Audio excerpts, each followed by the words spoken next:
Supporters like you help us in our goal to spread awareness about mental health and psychology. You help us make psychology and mental health more accessible to everyone, so thank you for your support. Now, on to the video. At times, we can often forget to give our mental health the attention it deserves.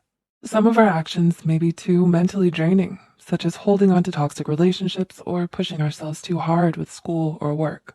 It can be a good idea to step back and take a look at our behaviors and habits and ask ourselves the question, do I possess healthy habits or negative ones?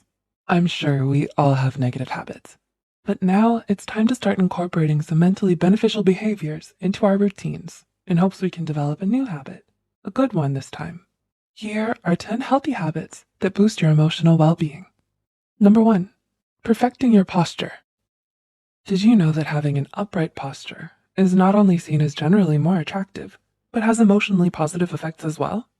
According to a study in the Journal of Behavior Therapy and Experimental Psychiatry, upright posture can have a positive effect and reduce fatigue. Are you slouching while you're watching this video? It's time to sit up straight. The preliminary study's conclusions suggested that adopting an upright posture may increase positive effect, reduce fatigue, and decrease self-focus in people with mild to moderate depression. Number 2, learn to acknowledge what you're feeling. While it may seem convenient at the time to go ahead and ignore that sadness or anger inside of you, according to you, you have work to do. But in the long run, suppressing your emotions can actually do more harm than good. Just because you consciously suppress your emotions does not mean they go away. Instead, they build up.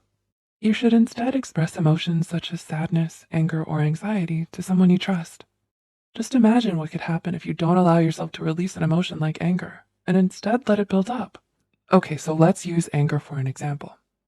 Anger has been linked to obesity, low self-esteem, migraines, drug and alcohol addiction, depression, sexual performance problems, increased heart attack risk, lower quality relationships, higher probability of abusing others emotionally and physically, or both, higher blood pressure, and stroke, says anger management coach Dr. Schinnerer. Geez, that sounds like one of those over-the-top ads on TV. No thanks. It's time to express yourself. In a healthy way, of course. Anger can also lead to insomnia, anxiety, self-esteem issues, and mental or brain fog, to name a few more. And this is just anger. There are physical and mental problems that can arise from any suppression of emotion, it seems. Because when these emotions build up, they will eventually rise to the surface and likely explode out of you like a volcano. So what are we supposed to do about all of these feelings? Well, anger coach Schinnerer suggests one way to break this cycle, and that begins with mindfulness. One way to do this, he says, is by becoming more aware of when you're angry in the present moment, then looking at the emotion in a non-judgmental and curious way. So instead of beating yourself up, acknowledge how you're feeling and think about ways to cope. So try taking a break if you're feeling anger in a toxic situation and leave the room. Pretend your favorite pizza dish has just arrived and you need to pause your game. That is the treacherous game of anger. Level 5, volcano eruption of fury. I'm giving visuals here. Remember, this is just anger, but you can do this with all of your emotions. We can't always control what we feel, but we can control what actions we take once we're triggered. Feel your emotion at the moment. Acknowledge it. Express it in a calm way. Then let the emotion flow out of you, like an ocean breeze in the midsummer air. Yep, visuals help release your emotions in a healthy way, a cathartic way. Number 3, get enough sleep. It's time you got your daily Z's, or should I say, nightly Z's. It's time you got your nightly Z's, my fellow Psych2Goers. I know you've been slacking. What time are you watching this video? 10 a.m.? 2 p.m.? Don't say 3 a.m. Don't say 3 a.m. It's 3 a.m., isn't it? The truth of it all is sleep is vital to your mental health and emotional well-being. Sleep helps repair and renew all of the cells in our bodies. Every time we lay down on that pillow and go to our blissful dreams, we wash away any toxins that can build up throughout our day. With enough sleep, we can have quicker reflexes, more mental clarity, and simply feel better. So if you're watching this way past your bedtime, it's time to sleep after this video. Number 4, exercise regularly. Life can get hectic and busy, but that doesn't mean we should neglect our health. The benefits of exercise can start to present themselves if we fit in enough regular exercise each month. Our bodies release specific endorphins that relieve stress and boost our mood when we exercise. So it can be a valuable tool when you're feeling anxious or depressed. I know, it can feel difficult to even get out of bed when we're feeling sad or anxious about our day. But if you can find the will to push yourself, even literally just out of bed, that's a great step forward towards feeling better. Next is pushing yourself onto that workout bike of yours downstairs, or your yoga mat. Number 5, make socialization part of your routine. When we're distracted or busy, we can forget to socialize with the ones we love. Whether we have friends or not, it's best to get out there and practice a bit of socialization. According to the National Institute of Health, social connections might help protect health and lengthen life. Scientists are finding that our links to others can have powerful effects on our health, both emotionally and physically. So maybe volunteer at an organization you're passionate about. Call up your mom or long-lost friend. Join a community with individuals like you. You can even leave a comment below and socialize with fellow Psych2Goers. We're here to listen. Whatever you do, it's best to open up and express how you feel to someone, Psych2Goers included. Number 6, think before you act. Oh boy, how many of us have jumped up and blurted out the first thing we think of in excitement? Like that time my friend was telling me about the loss of her goldfish crackers and I blurted out, "Crackers? The cheesy one?" Just me? Yeah, she didn't have any crackers.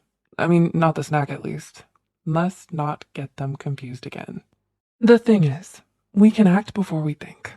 When we first need to calm down our strong emotions before taking action.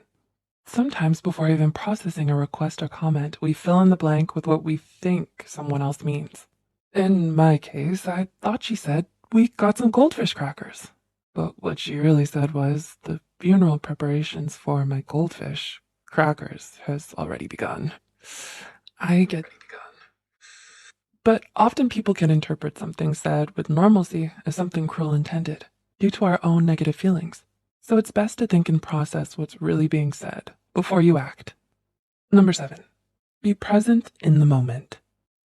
This behavior isn't always the easiest to turn habitual. We can often ruminate on our worries throughout the day. These worries can create anxiety and pile up. Instead, try focusing on one task at a time. If you find yourself struggling, try noticing the physical sensations around you, what you're smelling, tasting, hearing. This will help ground you back to reality and calm you down. Number 8, take a break and practice self-care. Congratulations! Watching this video is a part of practicing some self-care and relaxation. The calmness of learning habits to boost your emotional well-being. Are you feeling it now? It's important to take a break when life gets too busy or challenging and do something we love. If that's simply watching a few YouTube videos in quiet solitude, go right ahead. If it's taking a relaxing, warm bubble bath, get the water running because it's time for some you time. If you still feel like your days are too busy, you can simply try taking a moment to do some deep breathing and lower your heart rate. Deep breath in, deep breath out. Number 9, don't make social media a habit. As much as you like mindlessly scrolling and pressing the heart button on your friends' social media posts and posting photos of your food, stop it, you're making me hungry, and posting relatable memes all day, well, that one is pretty fun. But as much as you like spending your undue time on social media, it isn't always great for your mental health. I mean, think about it. You're hunched over and cramped, staring at a little tiny screen. Straight posture, everyone. Straight posture. And not only that, but people often find themselves comparing themselves to photoshopped influencers with unrealistic lives. Plus, too much of one thing can tend to be bad, and unproductive in this case. So it's best to not make social media a habit. Use it sparingly to post and browse memes every now and then. And I suppose with the memes, a good laugh never hurt anybody. Uh-oh. Old habits die hard. Number 10, eat healthy. I know, I can't help it either sometimes. Sometimes I simply want a snack on, well, don't mention crackers. It's best to move on. But a healthy diet not only helps your brain, but your body as well. So take it easy on the snack food for now. And instead, recognize those delicious leafy greens and bright colored fruits will only add to your good mood. You can start by trying to include foods rich in omega-3 polyunsaturated fatty acids. Research has shown that these nutrients restore structural integrity to the brain cells necessary for cognitive function, and it can boost your mood. These nutrients are commonly found in nuts, flaxseed, and fish. Uh-oh, did somebody say fish? Do you mean goldfish? Speaking of fish, I'll be right back. Thanks for watching and learning more about mental health and psychology, Psych2Goers. If you found this video helpful, don't forget to click the like button and share this video with a friend.